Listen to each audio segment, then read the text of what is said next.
الانسايت دوت ظهر لي فين؟ كان في حد احنا بيسأل احنا بنتراك ازاي. احنا بنتراك باي ستيج.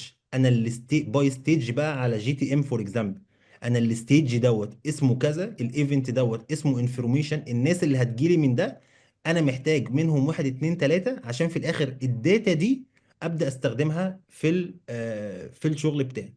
احنا في الساس بيكون عندنا حته الاناليسز والارقام دي اي ثينك فوق ال 60 70% من الشغل. يعني احنا مش كل يوم بنعمل اعلان، مش كل شهر بنطلع فيتشر جديده، لا خالص. يعني انا اعتقد ان انا في كامبينز انا دخلت شركات وخرجت منها وفضلت زي ما هي. الفيتشرز مثلا انت ممكن تقعد تبريبير لفيتشر 3 شهور وست شهور لحد ما الفيتشر تكون لايف، فانت اللي بتكون شغال عليه بشكل ديلي هي الاناليسز بتاعتك دي.